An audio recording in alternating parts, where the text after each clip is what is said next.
waktu dan tempat kami persilahkan, Prof. Terima kasih Mbak Anita, terima kasih Mas Joko, kakakku tercinta, Bapak Ibu guru, teman-teman sekalian di seluruh wilayah tanah air, selamat pagi, selamat berakhir pekan. Saya rasa luar biasa nih Bapak-Bapak, Ibu-Ibu guru, di mana nih akhir pekan semua lagi bersantai dengan keluarga, tapi Anda meluangkan waktu untuk bisa mengikuti sharing pada hari ini. Sesuai dengan judulnya, saya diminta untuk men-sharingkan mengenai digital mindset. Nah, digital mindset itu luas. Kali ini saya fokuskan digital mindset untuk pendidik. Jadi untuk guru, untuk dosen, untuk orang tua, untuk instruktur, dan lain sebagainya. Dengan studi kasus, karena waktu kita tidak lama, studi kasusnya guru penulis kilat. Wah, ini Pak Joko bahasanya nih. Mantap. Guru penulis kilat. Nah, di depan Anda ini ada 9 gambar kalau nggak salah ya. Iya, 9. Nah, inilah 9 guru penulis kilat yang belakangan ini menulis bersama saya yang tadi diceritakan oleh Pak Joko, angkatan pertama. Nanti mereka akan bersama saya sharing ke bapak-bapak dan ibu-ibu sekalian.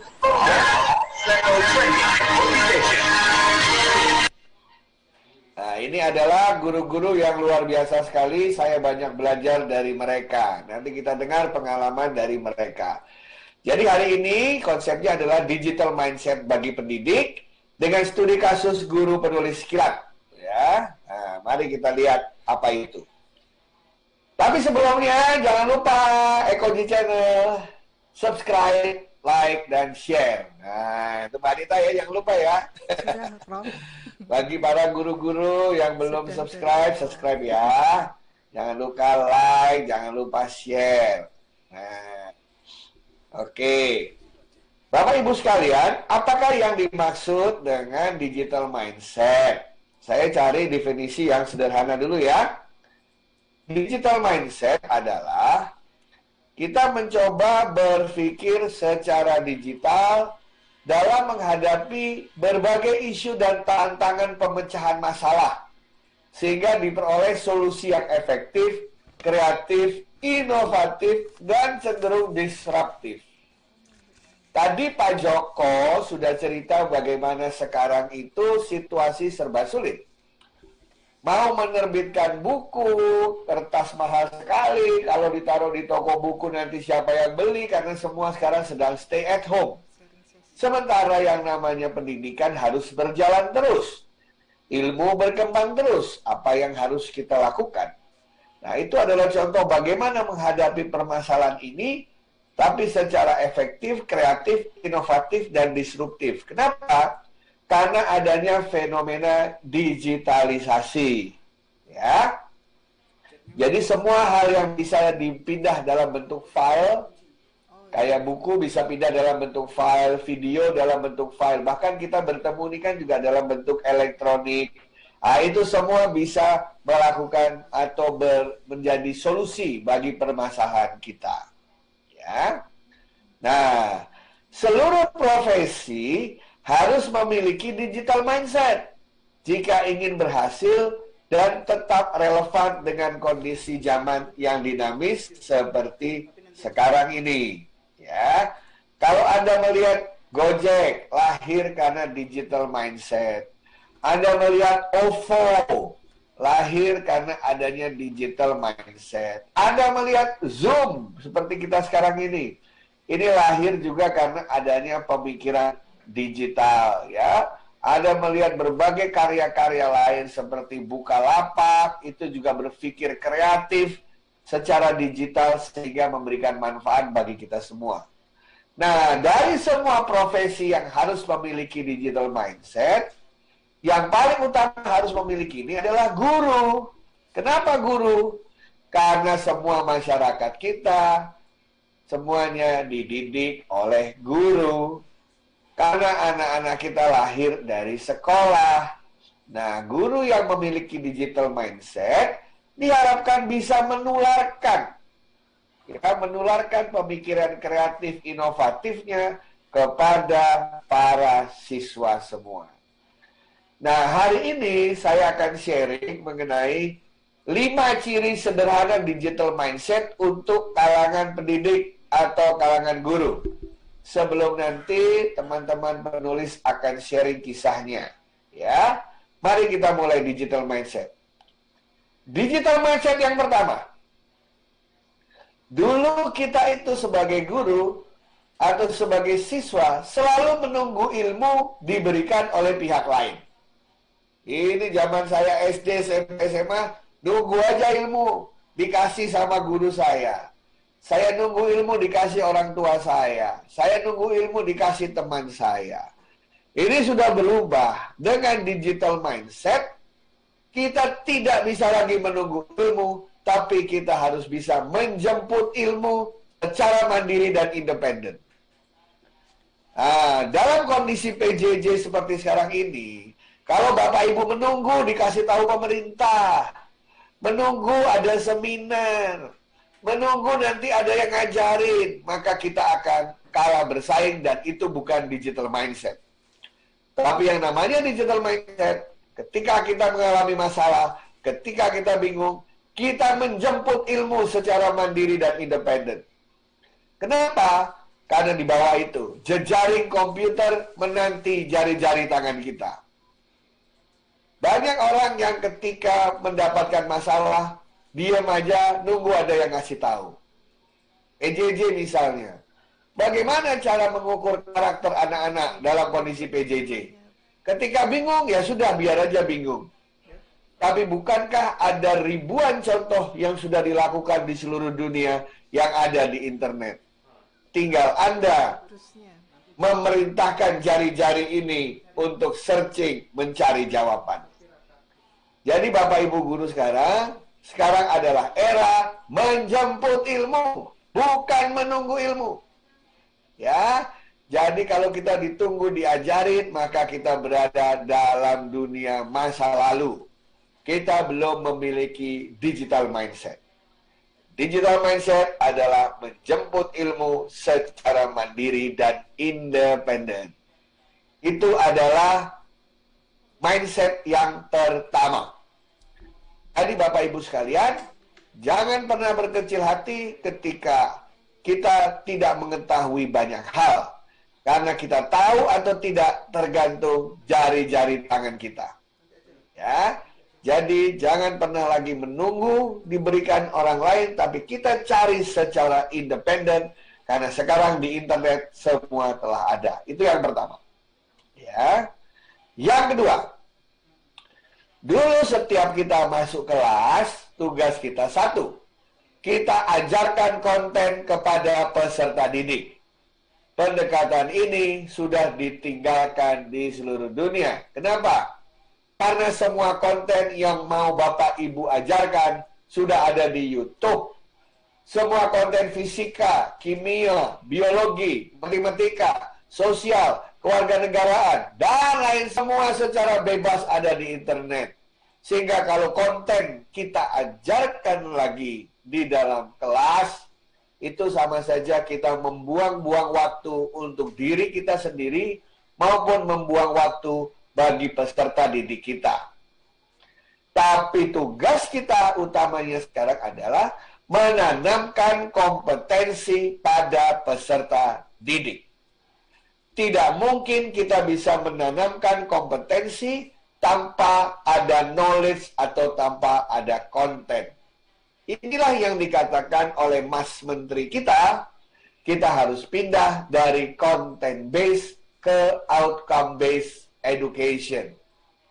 Outcome based education intinya adalah siswa kita bukan tahu apa, tapi siswa kita bisa apa. Saya ulangi. Bedanya zaman dahulu adalah siswa didik kita tahu mengenai apa. Tapi sekarang intinya adalah setelah siswa didik bertemu kita, mereka bisa apa. Nah, beda ya antara tahu apa dengan bisa apa. Kalau dia bisa mengerjakan sesuatu, artinya dia pasti tahu. Tapi tidak sebaliknya. Dia tahu, tapi tidak bisa apa-apa. Ya, itu namanya cuma hafalan. Itu namanya cuma pengetahuan kognitif saja. Nah, ya, jadi kenapa ini bisa terjadi? Dulu tidak mungkin. Kenapa?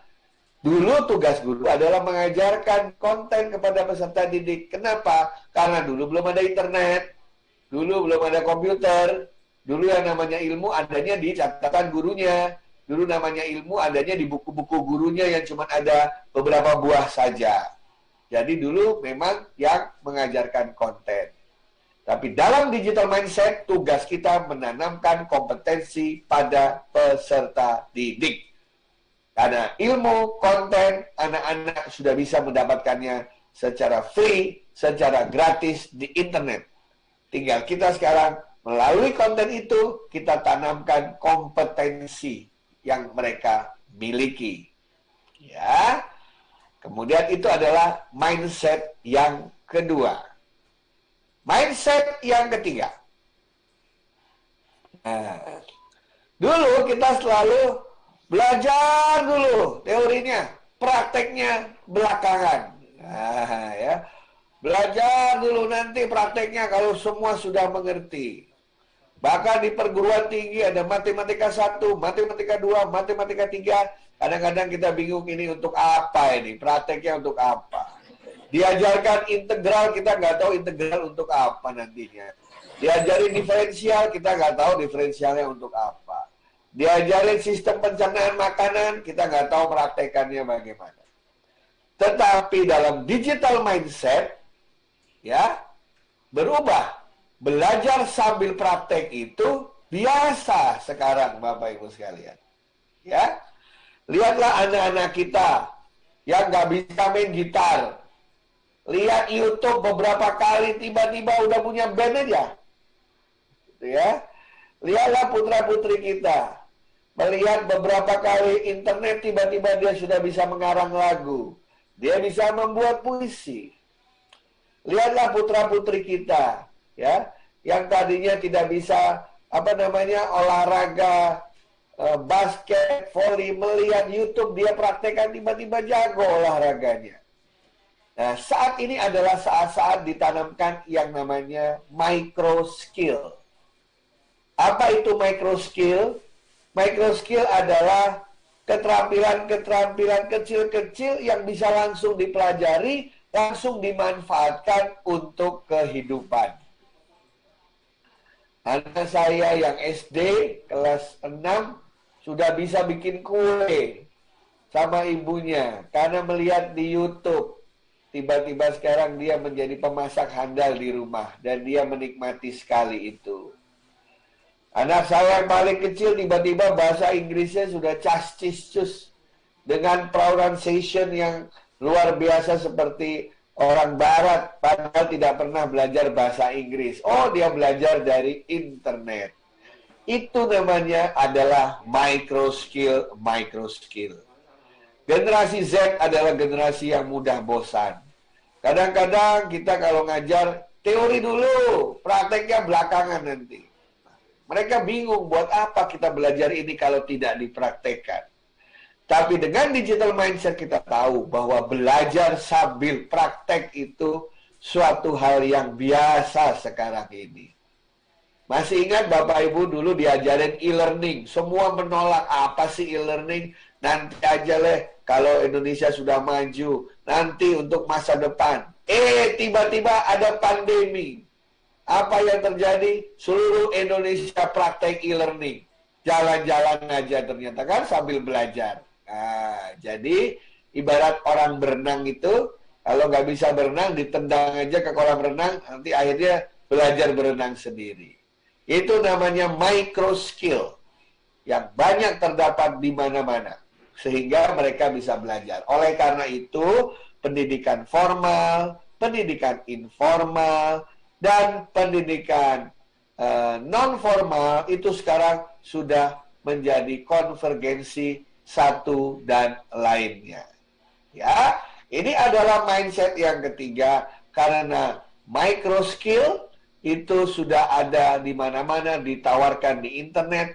Jadi anak-anak langsung bisa belajar sambil menikmati prakteknya di lapangan. Ya, itu adalah yang ketiga. Contoh berikutnya adalah, nah, dulu kita berpikir bahwa peserta didik yang masuk ke kelas kita dari SD ke SMP, SMA, itu adalah kertas kosong yang harus diisi. Itu teori lama. Saya selalu menganggap bahwa siswa adalah manusia cerdas yang perlu dibentuk. Jadi, saya selalu memiliki konsep bahwa putra-putri kita yang masuk dalam kelas itu pinter-pinter semua, cerdas-cerdas semua.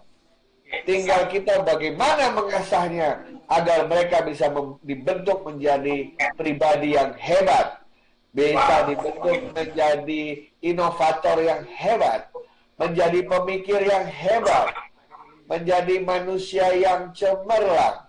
Itulah tugas kita sebagai pendidik. Jadi dalam konteks ini, paradigma kita adalah kita ini harus belajar bersama-sama. Semua bilang katanya belajar seumur hidup. Tahu maksudnya belajar seumur hidup itu apa? Belajar seumur hidup artinya adalah bahwa kita sebagai pendidik pun harus selalu belajar. Guru yang berhenti belajar artinya dia telah berhenti menjadi guru.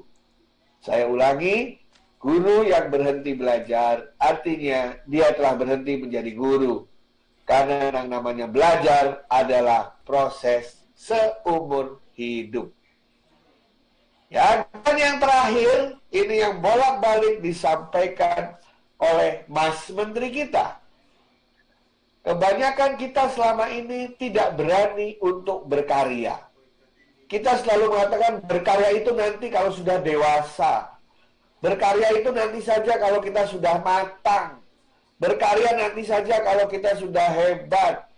Berkarya nanti saja kalau pengetahuan kita sudah penuh. Pertanyaannya, kapan pengetahuan penuh? Katanya belajar itu seumur hidup. Jadi sekarang filosofinya harus diganti. Bahwa segala usia terbuka untuk berkarya.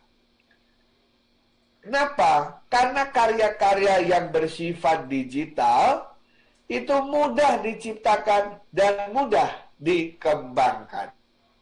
Disinilah prinsip digital mindset yang saya pakai untuk mengundang penulis-penulis muda untuk bisa menulis bersama saya.